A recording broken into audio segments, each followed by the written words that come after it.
Então, passo a palavra ao Ricardo, que vai falar sobre governança e liderança em sustentabilidade.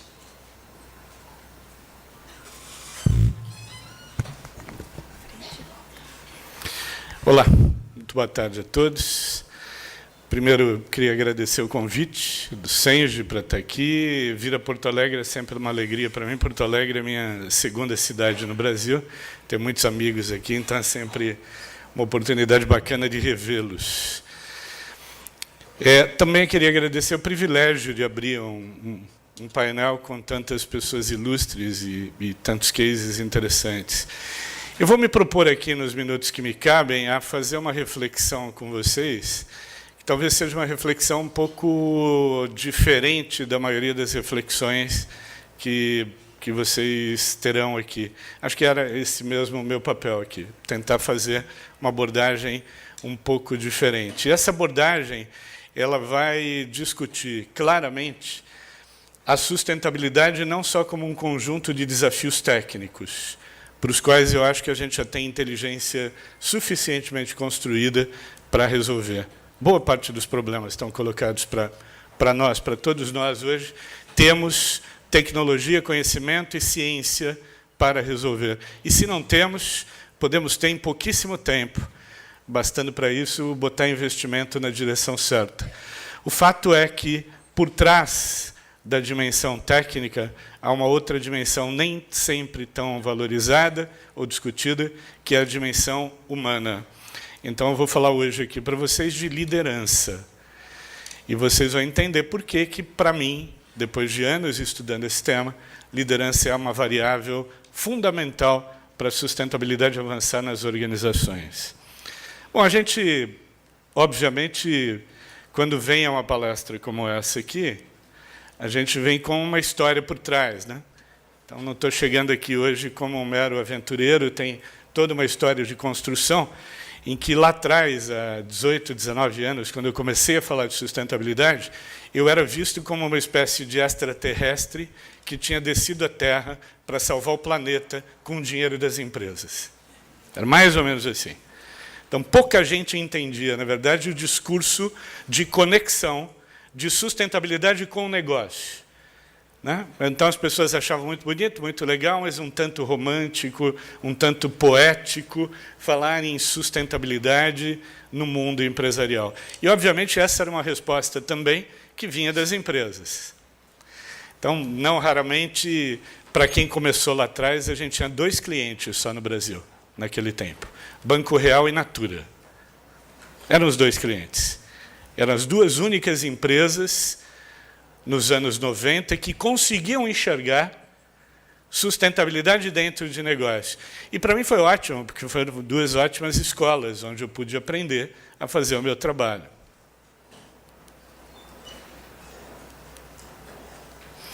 Para a gente começar a nossa conversa aqui, eu queria fazer de partida uma primeira definição. Eu gosto sempre de fazer definições de sustentabilidade. Por quê? Porque a maior parte de nós já ouviu muito falar sobre sustentabilidade, mas tendemos a olhar sustentabilidade a partir de um dos seus pontos, o que faz com que as definições de sustentabilidade sejam extremamente fragmentadas. E aí eu trouxe uma definição que hoje é consagrada mundialmente, que é muito baseada na ideia do triple bottom line, a combinação de resultados econômicos com resultados sociais e ambientais, numa harmonia, num equilíbrio. E aí, em cima dela, eu fiz uma definição muito particular, que eu tenho usado nos meus trabalhos, que se resume a essa frase, que é um novo modo de pensar e fazer negócios com ética, integridade, responsabilidade, transparência, respeito ao outro e cuidado com o meio ambiente. O que, convenhamos, é um conceito bonito de se falar e bastante complexo de se implantar, porque a gente vive um tempo de grandes incertezas, de depurações, de confusões, de caos, de dúvidas, né, em todos os campos de atuação. Quando você olha para um modelo como esse aqui, Está muito claro para mim, mas eu gostaria que ficasse claro para vocês, que este novo modelo pressupõe um novo tipo de líder. É ou não é? Se você botar este modelo aqui e discutir com um líder convencional de negócios, o que eu estou chamando de um líder convencional? Não estou xingando ninguém. Só estou querendo dizer, um líder que, ao tomar decisões, leva em consideração exclusivamente a dimensão econômica. É isso que eu quero dizer. Ok? Este modelo aqui pressupõe um outro tipo de líder, que, evidentemente, não é um líder que você encontra dando em árvore ou 300 na esquina.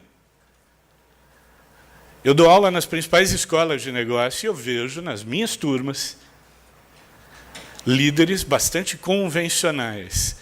Claro que a gente vem evoluindo e, nos últimos tempos, as empresas também já estão olhando para as dimensões ambiental e social de um outro modo. Claro, estão valorizando isso. E eu acho que é só por isso que a gente está aqui hoje discutindo, né? Acho que um seminário como esse aqui, a Senge, há 15 anos, não faria. Tenho certeza. Mas nós estamos aqui hoje discutindo porque tudo isso passou a ter uma certa importância. Eu defino este novo tipo de líder, isso é só um nome, ok? Não é um conceito acadêmico, como um líder sustentável. Sempre que me perguntam, mas por que tanta ênfase na formação deste novo líder? Eu acho que a gente tem respostas aos montes para essa pergunta. Eu poderia ficar aqui até amanhã de manhã passando slides de presidentes e líderes de companhias importantes do mundo que, em algum momento, nos últimos 2, 3, 4 anos, pisaram na bola feio com este conceito de sustentabilidade que eu acabei de apresentar.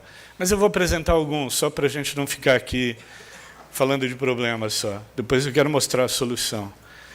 Recentemente, uma microempresa fabricante de automóveis chamada Volkswagen, fabrica uns carrinhos por aí, há alguns anos, é flagrada pela justiça americana, pelo governo americano, fraudando 11 milhões de automóveis, inserindo um softwarezinho no medidor de emissões de gás de efeito estufa dos automóveis para que eles mostrassem um dado que não é o dado real, mostrassem que a emissão é menor do que a que efetivamente o carro está lançando na atmosfera. Vocês sabem que o tema hoje, mudanças climáticas, é um eixo global da discussão de sustentabilidade. É bacana o que esse senhor fez? Não, né? Se eu usar a palavra fraude, fraudar, foi a palavra usada pelo governo americano, fraude não me parece uma palavra legal, né? A primeira resposta do líder foi aquela resposta que a gente está acostumado a ver no Brasil nos últimos anos, que é... Eu não sabia disso. Fiquei imaginando, né, meus queridos, um funcionário entrou na calada da noite, né, e implantou 11 milhões de softwares. Foi simples, foi de carro em carro, sozinho, escondido, com uma capa preta, né? Queridos, essa decisão foi tomada na mesa de reunião. Por quê? Porque baseada na dimensão econômica, né? Essa é uma decisão que fere claramente questões de ética, de integridade, de responsabilidade e de transparência, além de desrespeito ao outro e ao meio ambiente. Mas, enfim, nós vivemos um caso ano passado da mineradora Samarco, um caso que ainda insiste em bater a nossa porta todos os dias. Uma história ainda não devidamente explicada, mas o que sabemos é que ela representa a maior tragédia ambiental da história deste país, com a destruição de um ecossistema importante de vidas e de fonte de trabalho de pessoas, basicamente pelo rompimento de uma barragem que contém resíduos de produção, do processo de produção de minério de ferro. Só para vocês terem uma ideia, uma barragem daquele porte custa, em média, 150 milhões de dólares fazer. Os prejuízos já atribuídos a Samarco dão conta de 20% a 25% acima desse valor. Não estou nem discutindo o que aconteceu, ok? Cada um forme a sua opinião, todo mundo está lendo o jornal e está vendo o que aconteceu. O fato é, em algum momento alguém ou tomou uma decisão ou deixou de tomar uma decisão de gestor que gerou este problema. Este problema não foi um acidente, não foi um incidente. Ele poderia ter sido evitado e ele não foi evitado. Eu poderia, como eu disse, ficar a tarde inteira aqui falando sobre todos os presidentes de empreiteiras brasileiras que ou estão presos em Curitiba ou andando de tornozeleiras eletrônicas. E se eles fizeram isso, algo bom eles não fizeram. Nós sabemos o que eles fizeram. E muitos de nós, inclusive, talvez em algum momento da vida, já tenha tolerado esse tipo de prática, que é a velha prática da propina para agentes públicos, para acelerar processos, que foi levada a extremos, ao extremo de se montar departamento de propina em empresa. Qualquer conversa fora disso, a gente poderia fazer no encontro no encontro de freiras e padres. Mas aqui a gente está falando da vida real como ela é. Do fato de que, quando a gente está à frente de negócio, a gente lida com virtudes e vícios. E os vícios estão instalados como se fossem normais na vida dos tomadores de decisão. E é contra isso que eu tenho me insurgido nos últimos tempos e trabalhado justamente na direção de formar uma legião de novos líderes, líderes que conseguem entregar valores e resultados, ou resultados com valores. Obviamente que essa não é uma cruzada simples, não é uma cruzada rápida, ela depende de uma mudança geracional. Mas depende também de começar, né? Se a gente não começa, nunca a gente vai mudar. Pois bem, como é que eu cheguei a essa discussão de que este assunto era importante? Em 2010, depois de anos trabalhando para empresas, eu cheguei à conclusão, e não foi uma boa conclusão, de que a maioria das empresas que me contratavam ficavam muito satisfeitas em receber um projeto com uma etapa cumprida. Eu colocava 5 etapas, entregava a primeira e todo mundo, opa, não. Para por aí, que opa, já somos sustentáveis. Mas dizem, pera, nós estamos começando, né? Não, de jeito nenhum, olha, este não é o momento, quem sabe o ano que vem, isso que você está propondo são mudanças ainda muito difíceis, mas fazer a primeira etapa já foi uma conquista.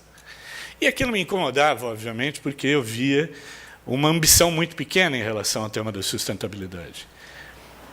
E aí, entre cortar os pulsos e fechar a empresa, ou primeiro fechar a empresa, depois cortar os pulsos, dispensar os colaboradores, ou tentar entender por que isso acontecia, eu fui ouvir 50 presidentes de empresa para tentar entender por que em algumas empresas o tema avança mais e entra na gestão, na estratégia, em outras empresas não, e tudo isso parecia não ter nada a ver com aquilo que a gente acha que tem a ver, porte, dinheiro, investimento.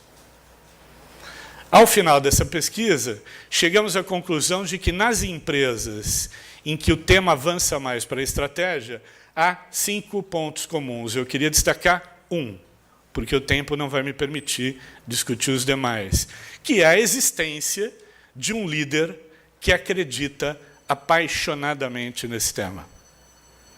O apaixonadamente aqui ele não é uma concessão poético-romântica. É alguém que acredita para valer. Aí vocês podem até me perguntar, mas espera aí, teria alguém que não acredita para valer? Como é que é não acreditar para valer? É acreditar por conveniência, né? Já que sustentabilidade é um tema bacana, é um tema que impacta bem a imagem, a reputação, por que não dizer que eu sou sustentável, né? É bacana. Mas acreditar apaixonadamente é ser um porta-voz desse tema na organização e ser aquele que puxa as transformações. E aí, isso virou um primeiro livro, um segundo livro, um terceiro livro, um movimento que já tem 70 presidentes de empresas integrados. Esse movimento hoje tem 70 videopalestras que já foram vistas por 1.900.000 pessoas. Já está se espalhando pela América Latina, já está indo para fora do Brasil, o que significa que esse é um tema universal, não é um tema brasileiro. Não? E a gente foi gerando conhecimento a ponto de chegar a uma definição, aí sim acadêmica, porque já tem um trabalho de suporte acadêmico por trás, de que um líder sustentável teria ou seria diferenciado por 6 competências ou atributos, ou o nome que se queira dar, em relação ao convencional. Vamos aos 6.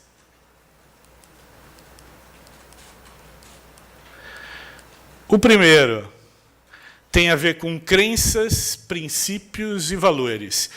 A essa altura da vida, eu não consigo discutir mais sustentabilidade em qualquer empresa sem que eu conheça quais são as crenças, os princípios e os valores dessa empresa. Você sabe por quê? Porque tem muita empresa que, nos valores, tem elementos que se contrapõem à sustentabilidade. Tem uma empresa ótima para a qual eu trabalho que fala em resultados consistentes e imediatos. Me dá até arrepio. Além de consistente, rápido ainda. Né? Resultado consistente e rápido é difícil pensar em médio e longo prazo. Né? Como é que eu vou trabalhar sustentabilidade, que é um conceito de médio e longo prazo, pensando em resultados rápidos, ainda partindo de premissas que, honestamente, eu não sei qual é o psiquiatra que orienta alguns gestores de empresa que, no meio do nada, com estudos absolutamente fracos, dizem: este ano nossa meta é crescer X%. Do nada, de abstrações. E aí toca botar todo mundo para trabalhar nessa loucura, né? Toca botar todo mundo atrás de metas malucas que não serão cumpridas por razões óbvias. Vão gerar frustração, péssima qualidade de vida. Acho que muitos de vocês conhecem alguém deprimido numa empresa, não conhece? Eu conheço vários. Né? Crenças, princípios e valores, esses líderes têm. E eles acreditam de verdade nos valores do conceito de sustentabilidade. Eu peguei 5. Ética, transparência, diversidade, respeito ao outro e cuidado com o meio ambiente. Sempre tem alguém que me diz assim: mas é tão óbvio isso que você está falando. É verdade, é óbvio que eu estou falando. O fato é, meus caros, que parece haver algum mecanismo no inconsciente das pessoas que trabalham em empresas, que quando elas entram para trabalhar na empresa, elas desligam os seus valores pessoais e ligam os valores que elas acham que são os valores que a empresa vai valorizar. É estranho isso, né? Vou dar um exemplo. Vou pegar o mais básico de todos, que eu aprendi com a minha mãe, minha avó e meu avô. E eu não tinha nem 7 anos de idade quando eu aprendi. Portanto, é a primeira infância. E aí recorram a Piaget, que ele vai explicar melhor o que é isso. É quando se formam alguns dos valores que vão nos orientar para o resto da vida. E uma coisa que a gente aprende com mamãe e papai, desde que mamãe e papai sejam pessoas mentalmente sãs, nem sempre são, é respeitar o outro, né? E aí, estranho, olha o que acontece, situação século XX, ideia sustentável é obrigada a demitir um cliente. A gente demite clientes lá na Ideia Sustentável, mas não recomendo para quem tem empresa com menos de 15 anos. Quando é que a gente demite o cliente? Quando a gente acha que chegou ao ponto final, o que a gente tinha para oferecer já foi oferecido, e nada mais será acrescentado, ou quando o cliente pisa na bola com algum tema que a gente julgue importante. E os temas são esses daqui.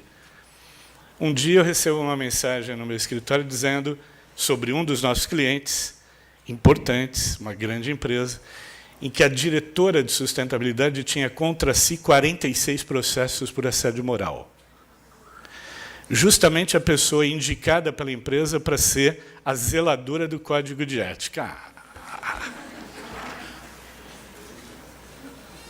Vamos combinar, né? Nós estamos de brincadeira ou não? É muito cinismo, né? Um processo eu posso até achar que é um azar, 2, 46 me parece uma prática regular. E mais complicado ainda é que a empresa que contrata mantém a pessoa na posição. Mundo louco esse, né? Esse aqui é um jovem presidente também de uma microempresa chamada IBM. Ele tem 42 anos, esse cara. Ele é um dos líderes da nossa plataforma, ele entrou no segundo livro. E tem uma coisa interessante na IBM, que assim, a importância que uma empresa, note bem, IBM, símbolo do império capitalista, né? Não estamos falando de uma empresa qualquer. Olha o valor que essa empresa atribui a propósito e significado. Eu queria que vocês ouvissem o próprio presidente vai falar um negócio e depois eu comento o que ele falou. Bom, a imagem entrou, o som não. Ou qualquer outra coisa Agora, então, por causa dos valores. Vamos voltar um pouquinho, só para vocês não perderem nada da fala dele, tá? Ó, vamos lá? Que as pessoas se conectam a outras pessoas, a instituições, ou qualquer outra coisa por causa dos valores. Claro que existem outros fatores que são importantes, como o dinheiro, etc., mas são os valores que, no final, unem as pessoas a outras pessoas e as empresas. Há vários estudos já pelo mundo, Harvard, MIT, Cambridge, estudos de grandes escolas de negócio mostrando uma correlação clara entre empresas com valores sólidos e prosperidade. Então, não vou gastar muito tempo tentando explicar a vocês sobre isso. Inclusive, tem um grande pensador do mundo dos negócios, chamado Michael Porter, que tem se dedicado a mostrar isso o tempo todo. Empresas que geram valor compartilhado a partir de uma visão em que valores geram valor econômico. A IBM tem um programinha de... Programinha não, desculpa, é um belo de um programa de voluntariado corporativo que é mais ou menos assim, o Rodrigo chama um líder ou uma líder e diz assim, você vai para algum lugar do mundo onde haja uma carência ambiental, social ou econômica. Leva um assistente com você, leva o nosso repertório de soluções e você tem 2 meses para voltar trazendo uma solução para aquela carência.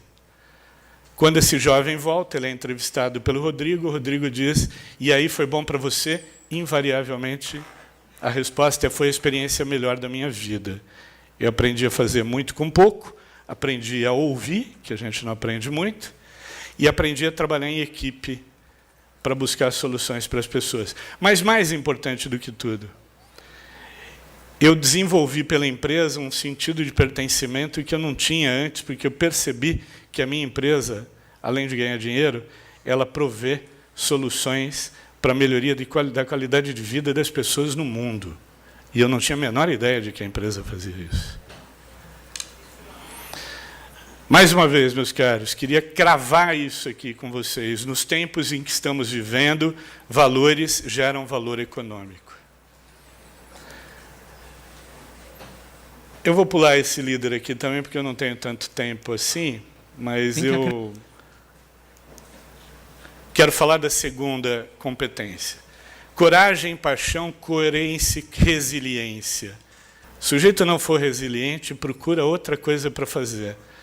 Porque a resposta que a gente mais ouve na vida é não. Não dá para fazer, não tem recurso, não vamos resolver esse problema. Aqui na empresa... Não, isso é legal na Natura. Aqui não vai dar certo. Aqui eu tenho certeza que não vai dar certo. Aí você pergunta, mas por que a certeza? Normalmente é uma certeza que não tem como base nenhum fato concreto. É só percepção, é só crença, é só princípio. Não tem fato. Líderes sustentáveis se distinguem por essas características.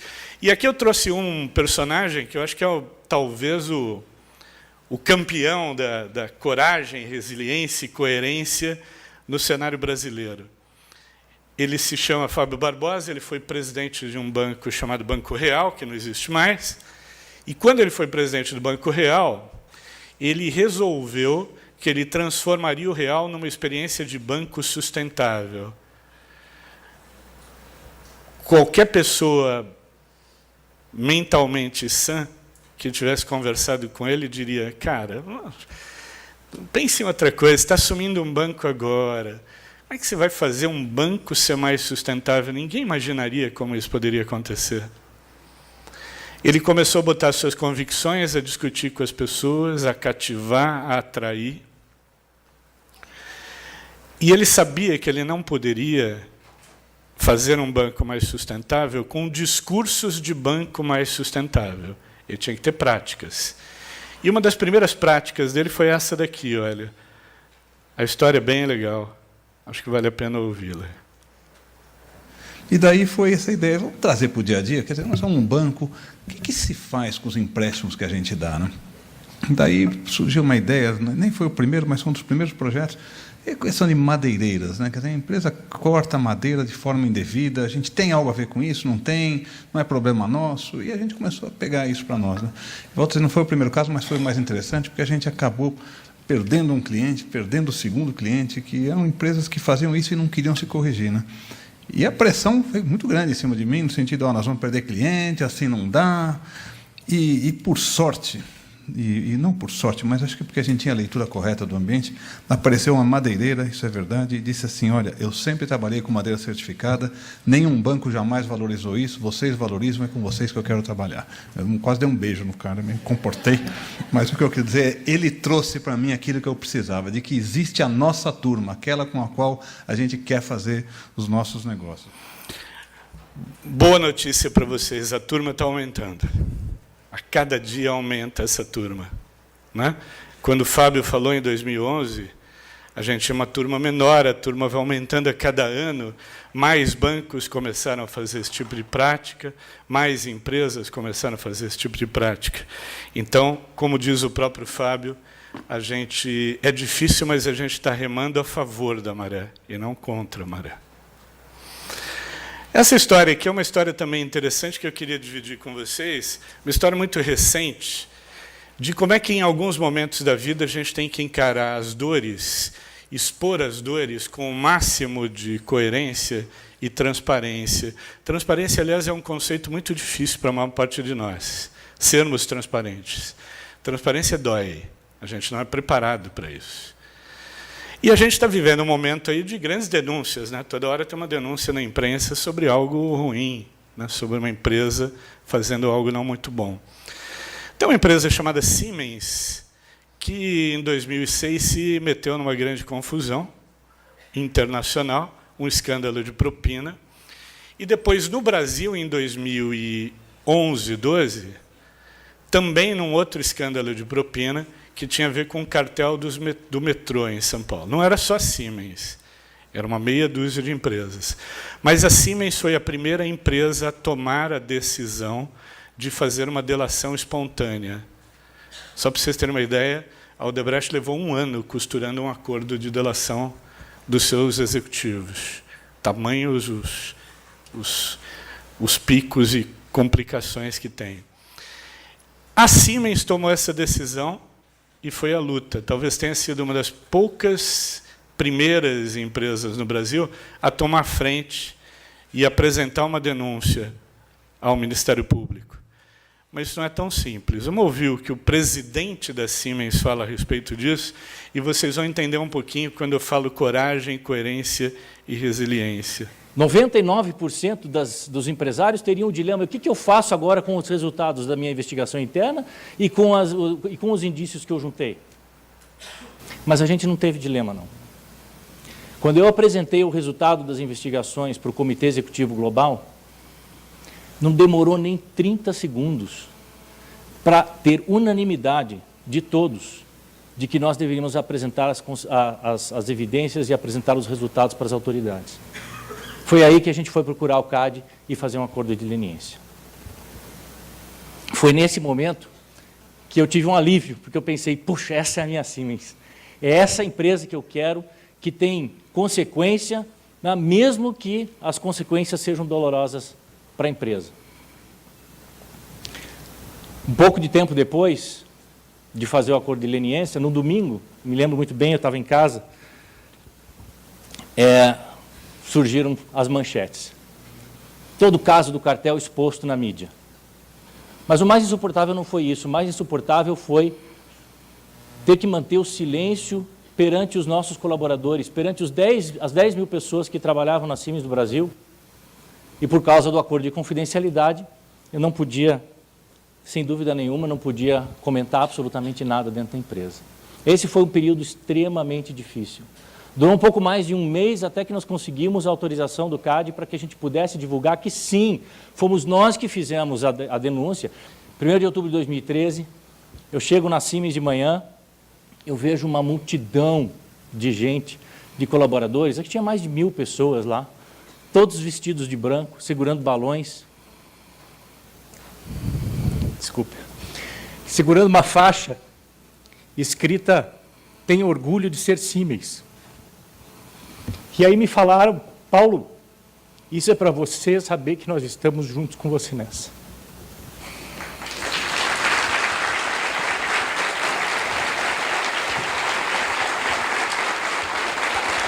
Obrigado. Eu me emociono.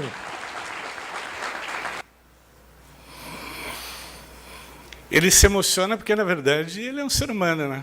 Ele também tem as dores de quem sabe que está vivendo um drama, uma dificuldade, que tem que expor a empresa. Precisa ter coragem para fazer isso, né?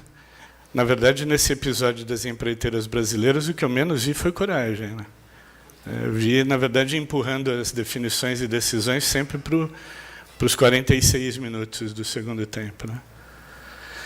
Aqui eu ia contar também uma história, mas é muito parecida, uma história também de um líder do universo das empreiteiras, Luiz Ernesto Gemiani, da Promon, que uma vez, quando eu perguntei a ele por que a Promon não participava de nenhuma obra pública da Copa do Mundo, ele deu uma risadinha, obviamente, e disse assim, mais ou menos assim, eu quero ter a tranquilidade de nunca ver uma marquinha, a plaquinha da Promon, em nenhuma obra que no futuro venha envergonhar os meus bisnetos e tataranetos. É mais ou menos assim. Terceira competência é a capacidade de construir sinergias em torno das questões de sustentabilidade. Líderes sustentáveis têm uma incrível capacidade de mobilizar energias. Esse líder que está aqui, Hector Nunes, ele foi presidente do Walmart, e no período que ele foi presidente do Walmart, ele fez mudanças importantes na organização. Entre as mudanças que ele fez, estão mudanças relacionadas à redução de impactos ambientais e sociais. E para convencer os seus 110 mil funcionários de que o plano da empresa era legal, ele criou um negócio chamado Plano Pessoal de Sustentabilidade, em que cada funcionário tinha que registrar num portal o seu plano pessoal de sustentabilidade. E aí ele vai a uma convenção de final de ano, notem a cena, vejam, travestido de um personagem que ele criou chamado Capitão Água. Presidente, vestido, né, sunguinha, capa, o asinho no peito. Ele contava aquela história e eu não acreditava, eu ficava com um sentimento meio de vergonha alheia. E, num dado momento, ele falou, olha, claro, o que você está pensando é o que aconteceu. No dia seguinte, eu fui objeto da Rádio Peão. Mas o fato é o seguinte, ao me superexpor, e nós, líderes, não temos, às vezes, essa capacidade de superexpor, eu consegui me conectar com 99% das pessoas. E as pessoas diziam, se o meu chefe é capaz de fazer isso por uma causa, é porque realmente essa causa vale a pena. Quarta característica tem a ver com a visão de oportunidade. Há quem veja na sustentabilidade apenas risco e olha a partir da ótica de o que eu perderei não sendo mais sustentável. Líderes sustentáveis olham a partir da ótica da oportunidade. O que eu ganharei sendo mais sustentável. Isso faz uma diferença muito grande, principalmente em inovação. Não queria me aprofundar, mas vocês viram na propaganda inicial hoje aqui do patrocinador da Braskem. Braskem é um player mundial hoje de plástico verde, uma tecnologia criada no Brasil pela Embrapa, que a Braskem deu uma escala de produção industrial. Um plástico feito a partir de cana-de-açúcar, que não só dispersa, durante seu processo de produção, CO2, como absorve CO2. Então, uma tecnologia interessante. A Natura é uma empresa reconhecidíssima pela obsessão em inovar. Quem conhece essa linha Soul da Natura sabe que tem inovação em quase tudo aí, mas só para vocês terem uma ideia, tem 70% menos plástico na embalagem e todo esse processo gera 60% menos emissões de CO2. A gente tem até geladeiras mais verdes, viu? Tem geladeiras da Brastemp, da Consul, hoje, com até 75% de elementos, de componentes, recicláveis ao final do uso. E com motores tão inteligentes que permitem uma economia de energia para o usuário da ordem de 60% em relação a geladeiras comuns. Opa!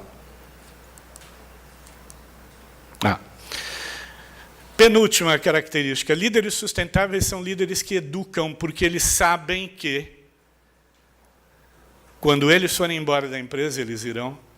Aquela empresa não pode depender da personalidade de alguém que gosta mais ou menos do tema. Então, ela tem que formar líderes. E esses líderes têm que ajudar a criar cultura. Há várias maneiras de criar cultura. Uma maneira interessante de criar cultura em empresa é um negócio chamado condicionamento da recompensa ao triple bottom line. Sabe aquela velha e boa remuneração variável? Tem pelo menos umas 70 empresas no Brasil. Isso não é historinha de fada, ok? Tem.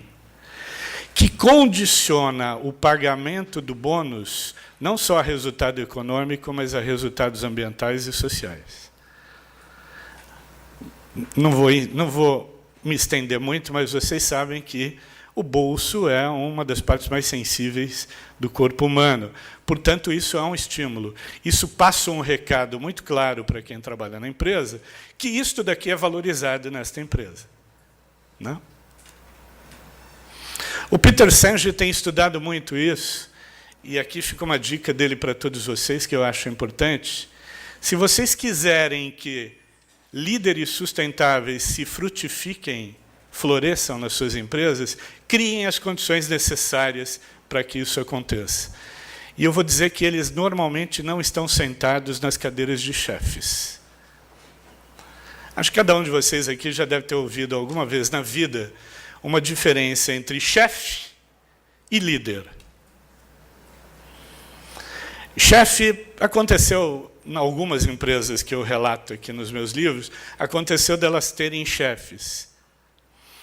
Quando o chefe vai embora, tem um churrascão no domingo de comemoração.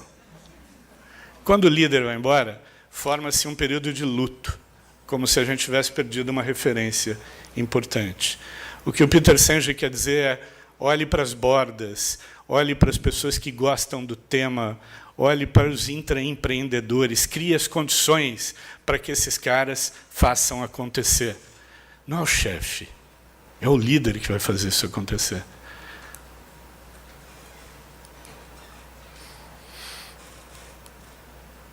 Por último, líderes sustentáveis têm uma noção de interdependência, uma visão sistêmica e uma visão compartilhada de resultados. Todos os bons líderes sustentáveis pensam sistemicamente. O que é pensar sistemicamente? Uma definição muito rápida aqui é entender que, quando a gente fala de sustentabilidade, a gente fala de um conjunto de coisas, de uma relação, de uma cadeia de causas e efeitos, uma cadeia de impactos, uma cadeia de externalidades. O que a gente faz aqui, neste auditório, de alguma maneira, está interferindo no clima mundial hoje. A iluminação, a energia elétrica gasta, o combustível gasto pelos carros de vocês, tudo isso tem um impacto. Entender isso é fundamental para tomar decisões melhores nas empresas. E aqui eu queria trazer a imagem do Guilherme Perón Leal. Guilherme é um fundador da Natura, que é reconhecidamente uma dos grandes benchmarks mundiais do tema. E o Guilherme ele é um defensor da ideia de que ou o líder começa a pensar na gestão de uma empresa de modo interdependente, ou ele jamais conseguirá dar conta do desafio de liderar no século XXI. O desafio é muito grande. Eu comecei a minha fala dizendo não é um desafio técnico. Alguns de vocês vão lembrar, na crise de 2009, Harvard veio a público para dizer onde erramos. Aquela chicana, aquela roleta que foi criada pelo mercado imobiliário americano, eu recomendaria para quem não viu o filme Grande Aposta, veja, como toda aquela crise foi uma brincadeira de nerds que mexem com números. Harvard veio a público para dizer alguma coisa nós fizemos errado. Que a gente está preparando gente tecnicamente preparada, estes caras estão indo para o mercado financeiro, estes caras estão indo para as grandes empresas e não está melhorando. Então, a gente está errando em alguma coisa. E o erro está justamente nessa questão dos valores, das atitudes. Não adianta preparar a gente tecnicamente só. Quando a gente fala em competência, competência é conjunto de conhecimento, habilidade mais atitude. Esta atitude precisa ser treinada. E aí o Guilherme tem uma visão muito clara sobre interdependência que eu acho legal. De tudo, de todos. Todos nós estamos conectados.